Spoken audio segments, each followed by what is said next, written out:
Psychology is a course that you will really, really enjoy. If you love it, you love working with people, you enjoy working with people, you are interested in human behavior, why people behave the way they do, you are interested in mental processes that leads to certain behavior, I'm telling you, you are going to enjoy it. Don't think about the years.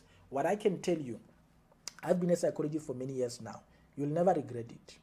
You look back and thank God that you have done it, because you will enjoy your work, you will have a lot of job opportunities, you will never regret having sacrificed to become a psychologist. I'm telling you, this is something that you need to do for yourself.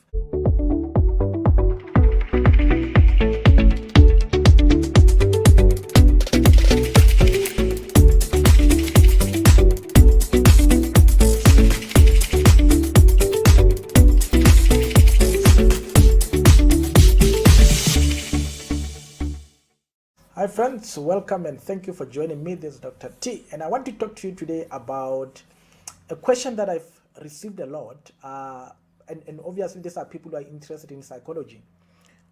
They want to find out, how long does it take to become a psychologist, or what does it take for one to become a psychologist? And I want to answer this question, but before I do that, if you have not yet subscribed, that you subscribe to the channel. So you can do that simply by just clicking on the subscribe button. There's a red subscribe button at the bottom of this video. Make sure that you give a thumbs up if you like the video, and if you have got any question, make sure that you put it on the comment section.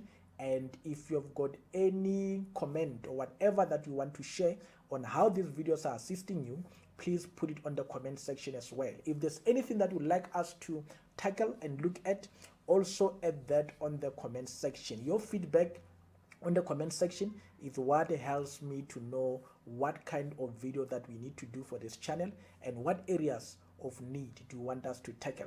But also, I encourage you that share this video with as many people as possible, so that people are informed about the field of psychology. Those who want to study psychology, they can know about psychology and know what field or what process they need to follow in order to study psychology. So make sure that you share this video with as many people as possible. So let me get into the topic of today. The question is, what does it take to become a psychologist? Or how long does it take to become a psychologist? I think this question is easily answered by understanding the articulation process, or psychology articulation process. And I think I've spoken about this particular topic for a long time regarding articulation. Now, articulation, it basically speaks about career mobility. Can I be able to move from higher certificate or diploma to a degree, honors, and masters? That's basically what it speaks about. But it also speaks about, can I be able to move from within my own institute? For example, if I'm at UNISA, I do Masters in Psychology of Education. Can I be able to use that Masters of Psychology of Education and apply for educational psychology in another institute? Or if I'm at a technical university, can I be able to get a higher certificate and move within the institute until I get a PhD? So the issue of articulation is one topic that is the topic of discussion in higher education, particularly on how you articulate from TVET to higher education and until you get your qualification and employed. So the whole aim of articulation, or the policies regarding articulation, are so that we avoid a dead end of a career.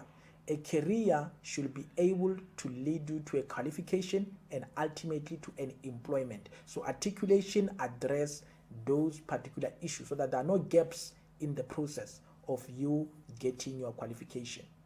Now, let's deal with the issue of articulation. So when I speak about articulation, so it's very difficult to speak about the duration of psychology, because there are different articulation paths or processes that one can follow in order to become a psychologist. For example, one can basically follow the PSYCH route, which is the most common and standard way in order to become a psychologist. The good thing with the PSYCH It's a 4-year program that allows you to register as either a psychometrist or a counselor with HPCSA. You can open your own practice after completing the 720 practicum. The other ways that you can also do your normal psychology degree, whether BA, BSc, majoring in psychology, and then you can then do your honors and ultimately do your masters. The same with the PSYCH, it can also lead to a master's program and specialize in one of the 6 categories of psychology. The other route is that one can actually also do B.Ed, particularly for those specifically for those who want to do educational psychology. So when you have done in B.Ed and honors in psychology, that can ultimately lead you to educational psychology. But obviously you have to make sure that you are majoring in psychology. Other people, they also do BSc and they do PGC, or they do an honors, and after honors they do PGC, and that lead to educational psychology. Mainly because in educational psychology, they seems to want you to have some form of educational background. We don't necessarily do a lot of education related things. I think we do understand the educational background, the school context. Where I was actually, it was UP. They were more biased towards school level or formal schooling. So other institutes I know that are very broad. They include also lessons about higher education. I think if there's anything that I feel every educational psychologist should learn, which I know now, will be curriculum. Understanding curriculum, that will be an A+ for any person who is interested in educational psychology. I think that's an area that I feel maybe we're limited in, but I think it's one of the most crucial aspects that you can know as an educational psychologist. So back to the issue of articulation. So I was just basically showing you that. So somebody who wants to do obviously B.Ed, educational psychology, can do a B.Ed and do the honors and be able to apply for masters in educational psychology. But also anybody who has honors can also go to do the practicum, the 8 months or the 6 months, or rather, or the 1 year 8 months program, which also will incorporate some of the modules that are missing in order to be able to register. Because you must understand that with the PSYCH, it has specific modules that you have to do in order to meet the requirement as stipulated by the HPCSA. So you can't just come with any modules and think you are just going to be accredited. So there's a process. You need to make sure that your modules are what are required for a PSYCH qualification. So the 18 months actually helps in that regard, in a sense that it ensures that you are able to add some of the modules that you might not have done at your degree level. So that's in essence how psychology articulation will look like in terms of the different career paths. I think I'm summarizing them, but there could be other paths that can come from this. But ideally, you will fall within this categorization that I've just given. But when one speaks about articulation, some of the key ways that are very crucial to articulation is what we call credit accumulation transfer. That basically speaks about the credit that you gain, and I think UNISA students will understand this well. They like credit issues. So the credit that you gain from a particular course that you do, you can actually transfer those credits to another program. That's basically when I speak about when you articulate, you have a program that you can move into another program and get accredited. That's what credit accumulation transfer means. Then you get a particular qualification which maybe you have not started with the basic foundations of it. And the other concept that is key to articulation is what we call RPL, recognition of prior learning. And I think majority of you must actually try to use this particular process, particularly if you are lacking certain credits in your field and you have done some form of informal learning, even if it's formal but might not necessarily be related to the program, and you feel like you can get accredited, you can follow the RPL route. So basically you go to a university, your HOD, admin department, they will understand how it works. And usually there are what we call RPL policies that guides you on what you need to submit in order to be considered. But if you've got credits that can be accredited, I think that's the simplest way to go about it. RPL is the most complex one compared to the credit one. So the CAD is very simple. You can just transfer the credits, show them the module, show them the credits of that particular courses, and let them credit you so that you can be able to do whatever program. The thing about the credit that you need to know is that you can only be accredited up to 50% of that program. So you can't take psychology of education and go to educational psychology and just do internship because you are accredited 100%. Accreditation can only be up to 50%.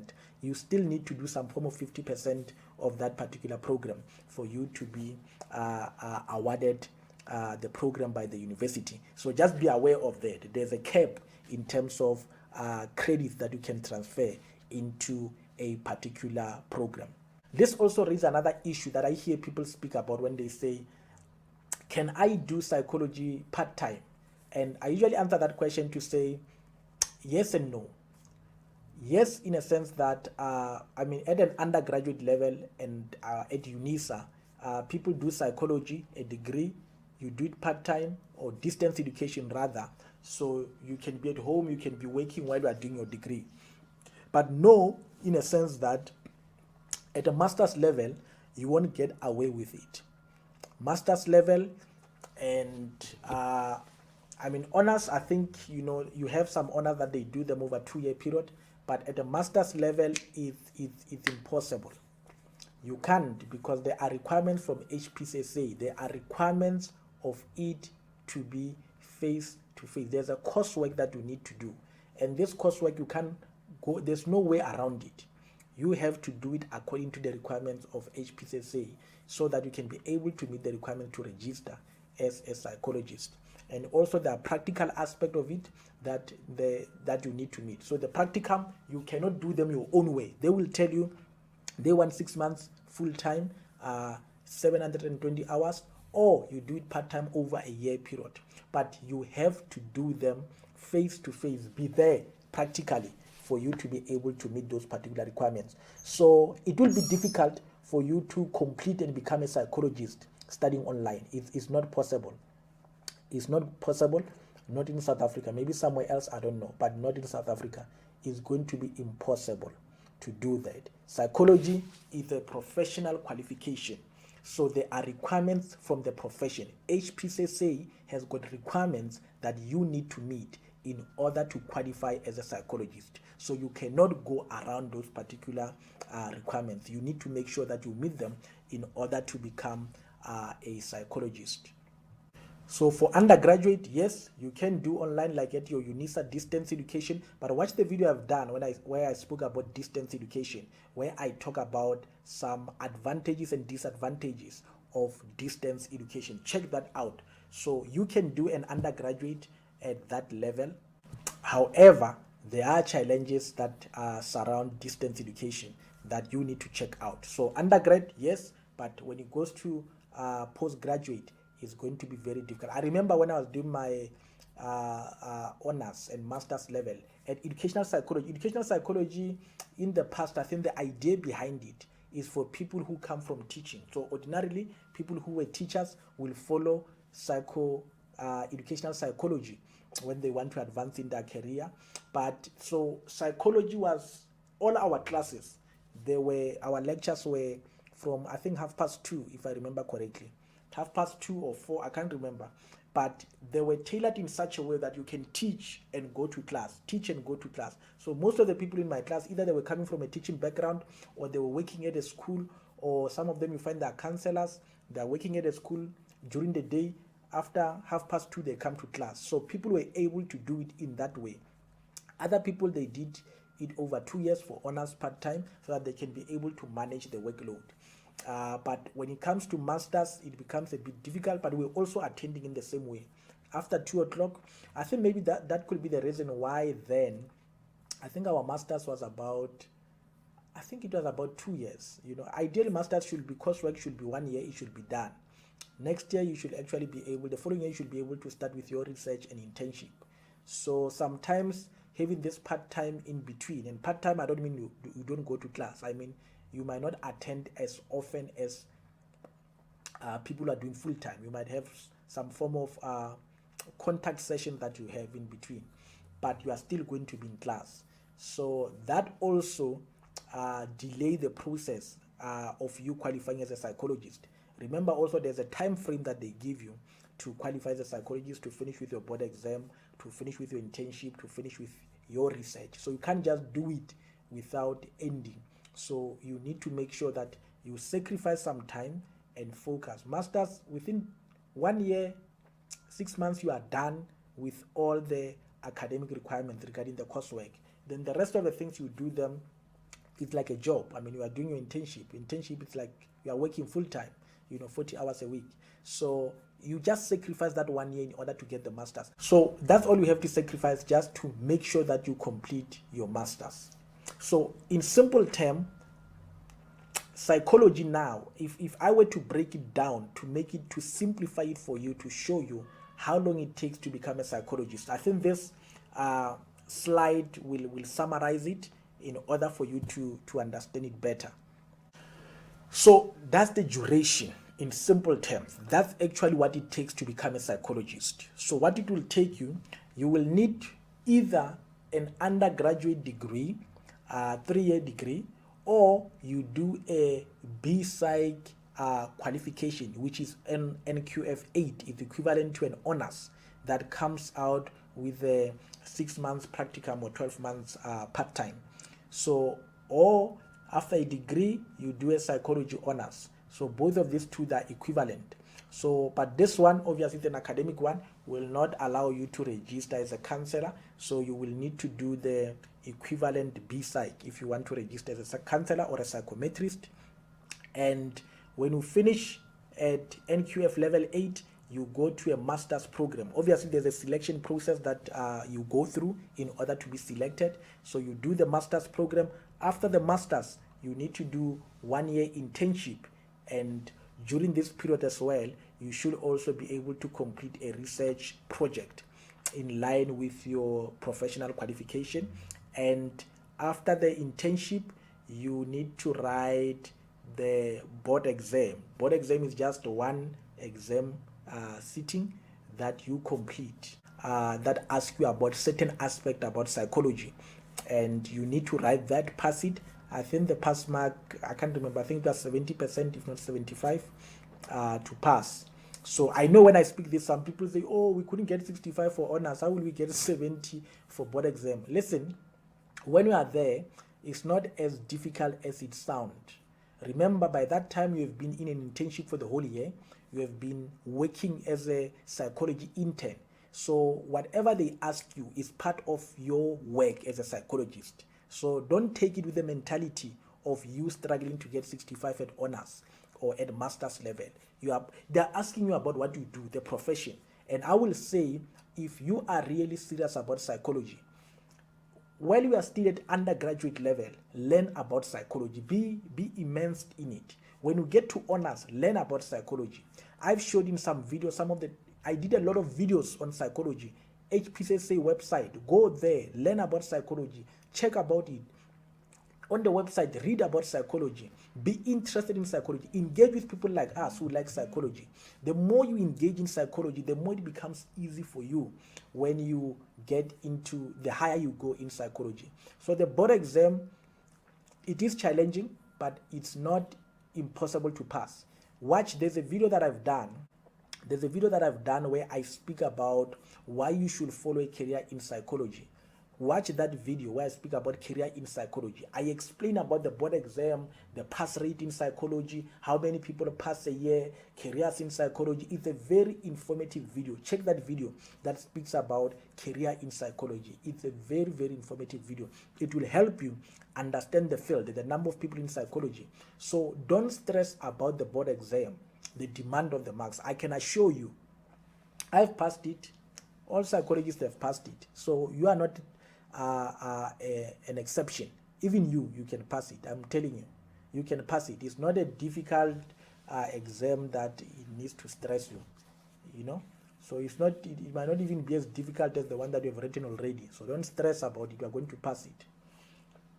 So you do the internship and then you must write the board exam.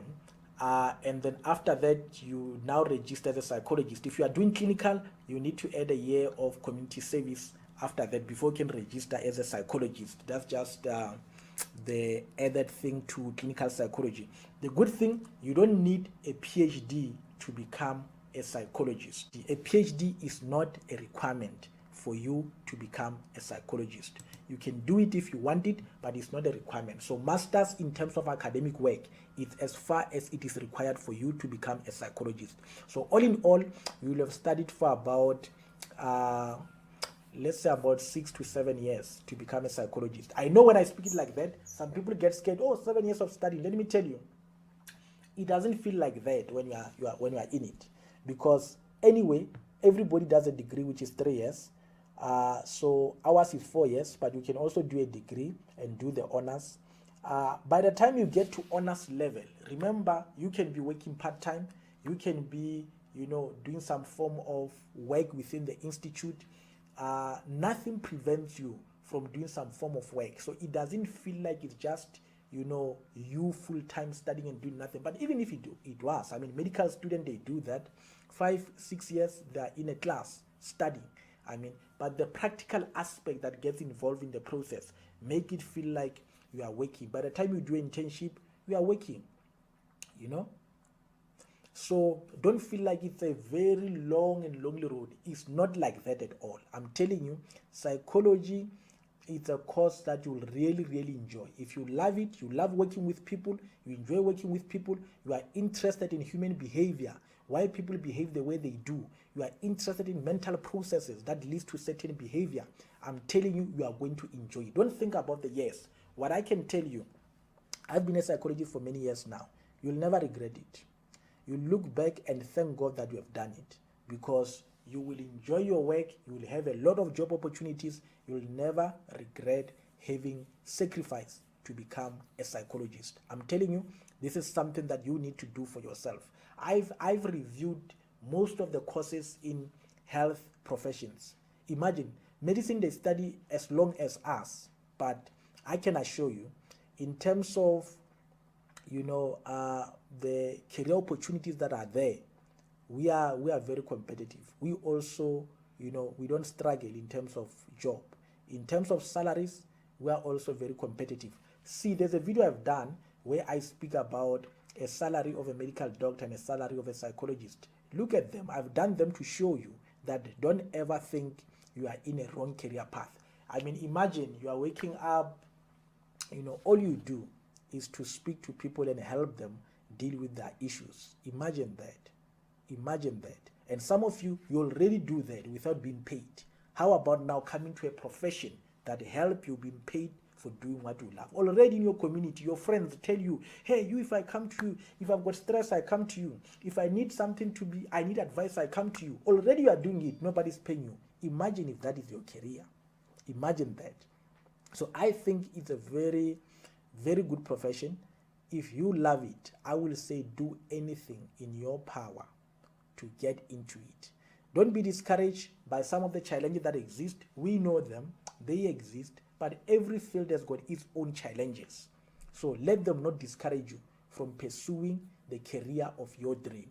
This career, I can tell you about it, I can talk about it the whole day. I advocate for it because I know the value of it in the community, in this world. I know it's one of the best careers that we have, that previously we never had access to it. So I encourage you that if this is what you want to do, let nothing stand on your way. There is nothing as fulfilling as living a life or having a career where you are helping people and seeing people's issues being resolved on a daily basis. Thank you, colleagues. Let me end there. And I want to encourage you, if you have not yet subscribed to the channel, make sure that you subscribe by clicking on the subscribe button. If you like this video, please give it a thumbs up and also provide comments, share what you liked about the video. They help us in terms of making sure that this video is shared by as many people as possible. But also share the video yourself. If you know people who can benefit from this video, share it with them. Make sure that you spread the word so that people can understand the field of psychology and how it is, and also be encouraged. Those who are discouraged, let them have this video to understand the field and to be able to follow a career in psychology. Enjoy the rest of the day and continue living a fulfilling life. Enjoy.